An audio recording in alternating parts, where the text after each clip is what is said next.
Hello, my name is Elise, or Caffeine Misery, and today I'm going to be talking about one of the brand new decks that came out of DZ-BT-13 Parallactic Clash, and the last of the Fantôme decks. If you've been going through my channel, you've seen that I've gone through all but one by now, that last one being the Savant of Taboo, Zorga Fantôme.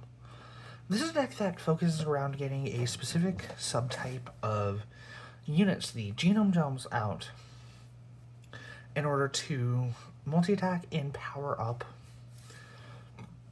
a specific unit that we will be getting to very shortly. So without further ado, let's go ahead and get to the deck, starting of course with the Grade 0, the Regrain Researcher Dreamlong, and the Grade 1 Regrain Security Rancor Chain. You'll notice immediately the ride line is based on the original Zorga ride line, not the Zorga Nadir ride line, which is interesting. A Rancor Chain, when placed from rank from Grade 0 unit, has you reveal Grade 3 Zorga in your ride deck, and you put a Regrain Biocreation Research Lab into the Order Zone. Now, what is the Regrain Biocreation Lab? Well, it is a set order token that has the continuance that while in the Order Zone, you can't ride Grade 3 grid cards without Zorga in their name, so you are locked to Zorga. And you can rest it and call a Demonic Beast Alchemic's Body Ubermensch to the Regard Circle.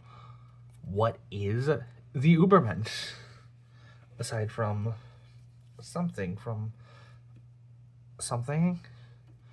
it is a Grade 1 0K token unit that, as a continuous, gets 5k for each grade of your Vanguard, and when this unit alchemics, which is the unique mechanic for Zorga Fantôme instead of Alchemagic, you get to stand it, and if this unit is in the back row, you can move it to an open front rear guard circle in the same column.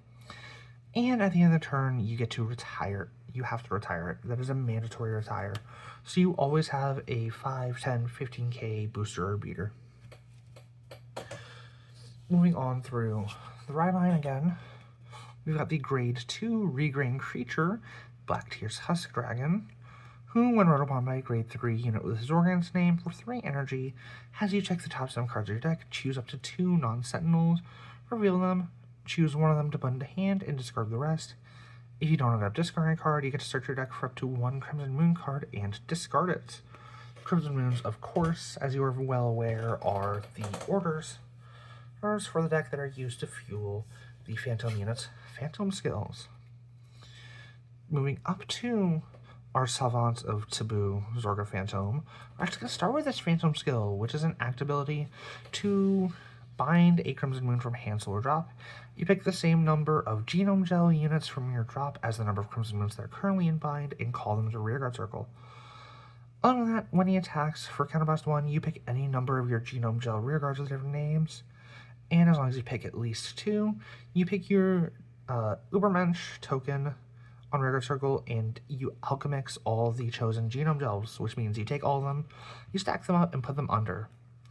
If your bind zone has 1 or more Crimson Moon cards until end of turn, the Ubermensch token and Zorga will gain 5k power, and if you have 3 or more moons in bind, they'll gain 10 instead.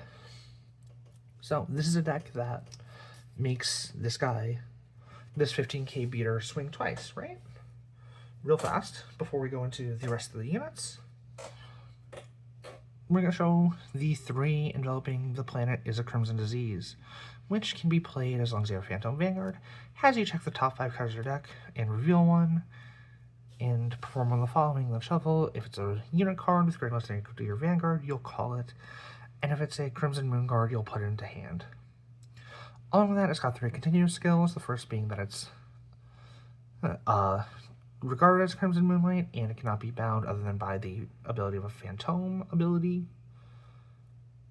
It cannot be chosen or removed from other zones while in the bind zone by any player's card's abilities, and as an act in the damage zone, you can put into drop and take the top card of your deck and put into the damage zone.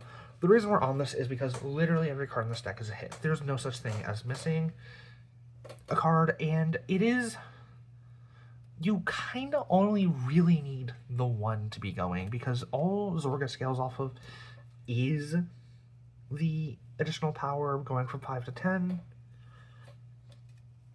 which isn't all that big a deal, especially since, as you'll see pretty soon, a lot of these cards can bring themselves back. The only grade 3 unit we have in the deck is the 3 Persona Rides.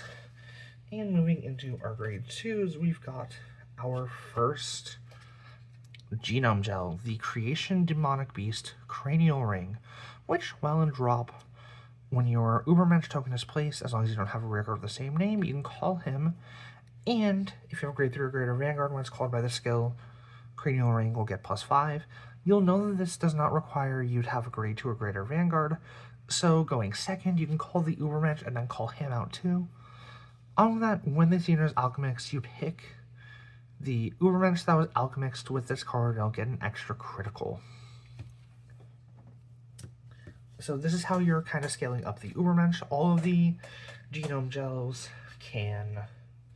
will give the Ubermensch an additional thing, whether it's additional power, critical, one of them draws, I believe, too. But aside from the Genome Gels, we've got other researchers, like the Regrain researcher, Eddie Probe, who, in hand, as long as the Order Zone doesn't have a copy of him, and you haven't put a card into the Order Zone this turn, and your Order Zone has a copy of Regrain Biocreation Lab, you can put him into the Order Zone to draw a card. That is an archetypal skill for all of the Regrain researchers. They can all do that as long as 1, a card hasn't gone to the Order Zone this turn, 2, there's not another copy, and there's already the lab. So you can't do it on the first turn because you'll have put the lab in, but after that, each turn these can cycle through. Other than that, Eddie Probe has the active ability that as long as you have a grade 3 or greater Vanguard with Zorgan's name, and a card of the same name as this was not bound this turn, you can bind it, pick any number of units equal to the number of Crimson Moons you have in your bind zone, and they'll get an additional 5. So that's another way to scale up the Ubermensch. On that, we've got 2 copies of Piercing Lover Margaret. This is the Branchgate Moon Cycler. She's got 2 skills, an auto when discarded from for riding from the ride deck, as long as you have Fantôme Vanguard. For Soul Blast with 3 energy, she gets to search the deck for a Crimson Moon, and when placed on Guardian Circle from hand, as long as you have a Fantôme Vanguard. For Counterblast 1 or Energy Blast 3, you get to draw a card. And writing out our grade 2 cards, we got Protection Twincast. You could also do, honestly, any of them. I just personally think Twincast is the best for this because a little bit extra defense will go a long way, especially since we'll get into it kind of when we go into the pros and cons, but this deck really doesn't use its hand after a point. Moving into our grade 1s, first off, we've got one of 2 more researchers, the Regrain researcher, Bone Flesh Ripper. She's got that same archetypal skill as Eddie Probe, and act while in the Order Zone to, as long as you have a grade 3 or greater Zorga, retire 1 or more up to 2 rear guards, you'll draw 1, and if you retire 2, you'll countercharge 1. So this will maintain your resources. You honestly won't need to take more damage from the point this is in, because Zorga Phantom is the only mandatory counterblast each turn. And while in drop, when you alchemix, as long as you don't have a copy of her already on the board, you can call her to an open back row rearguard circle, but at the end of the turn, she will retire herself. Along with her, we've got the last Regrain researcher currently, that being Hendrina, who has the archetypal skill and a skill when boosting a grade 3 or greater Zorga. She'll gain 5. Then you can Soul Blast 1, check the top 3 cards of your deck, pick 1 to dump, and then she'll get an extra 2k after shuffling the deck. Along that, in the Order Zone, as long as you have a grade 3 or greater Vanguard Zorgan's card name, and your bind zone has 2 or more Crimson Moons, you can discard a card from hand to give your Vanguard the triple drive keyword. So she helps you put pressure on from your turn 4 onward. She's the other big part that will scale off the moons, but she's not completely necessary, in my opinion.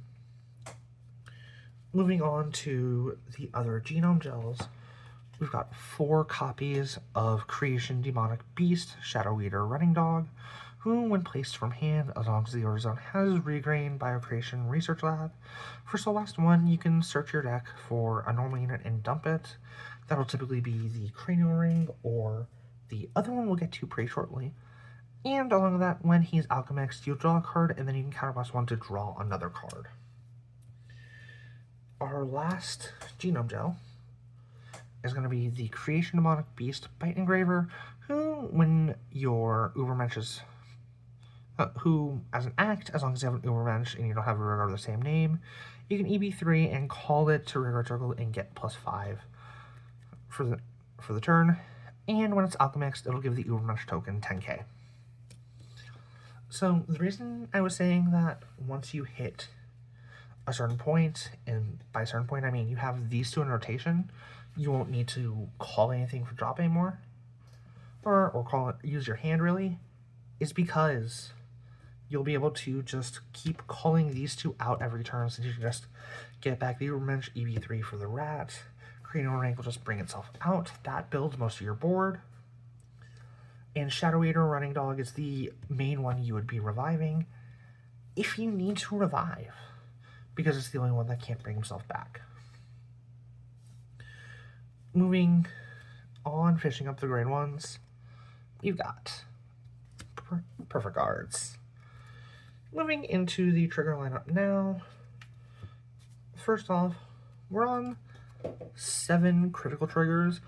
Soul crits do actually come up very rarely. If you somehow start to run out of soul, they are going to be really important to build it up, but you're typically only using 1 to 2 soul each turn, so it's not that big a deal. We're also on 4 of the shield fronts. This deck already does a really good job at surviving. That just increases the durability.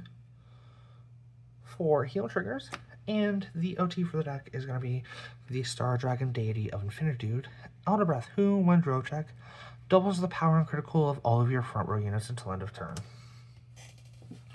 Going to the pros and cons of the deck. First off, this deck is insanely good at rushing.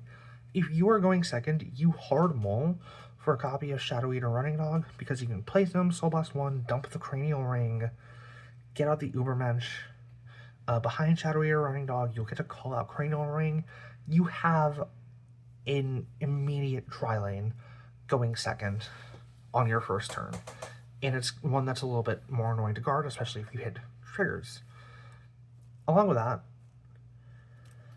after a point, like I said, these 2 revive themselves, so after a point, everything that goes in hand pretty much stays there until you need to guard.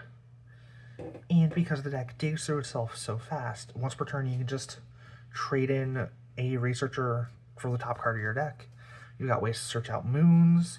You've got 1 guaranteed to go to drop every turn, so you just need to search out a second, which isn't that hard because you have the 2 Margarets that you can dump.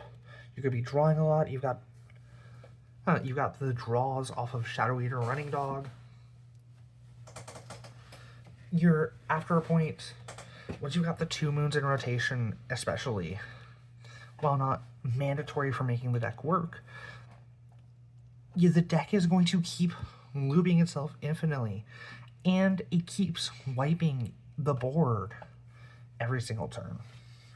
So decks that are going to care about you having units have a much harder time of doing anything, because these all go underneath the Ubermensch. When the Ubermensch retires itself end of turn, they go with it, same the way that like overdress units work. And you've got a really tight resource loop. Bone Flesh Ripper, once it's in the order zone, always will draw you a card and countercharge 1 most turns. You can genuinely drop the Shadow Eater Running Dog, retire it, and another Bone Flesh Ripper to get that countercharge. Use Fantôme skill, get back Running Dog, get Ubermensch, get these 2 back. You've got a full board. Minus like 1 circle, but like, that's fine. This deck has a really consistent board. It rushes really good, and it's got a lot of good defense. And the biggest pro of this deck is it's so cheap. No, From what I remember, unless something has dramatically changed, at time of recording, none of these cards are above like 10, 15 bucks. And honestly, that's really pushing it. I'm pretty sure none of them are above $1. Like, obviously, the higher rarities these are going to be, and I think Zorga is like $2 or $3. The Bone Flesh Ripper might be $1 or $2, but aside from Margaret and some generics that you do kind of need on hand in general, like Front Triggers and the Regalis piece, this deck is sub $50. I'm almost guaranteed. You more than get away with not needing to play Crimson Moonlight, which is like 20 bucks copy last I checked, because it can just, half the time you don't need to activate this to begin with, so that extra draw doesn't come up because you're not activating it, you're just dumping it. The biggest con with the deck is if your opponent has just as much durability as you do, they do have a really good chance of clapping back. Or if they rush faster when they go second, they can clap back. But it'll really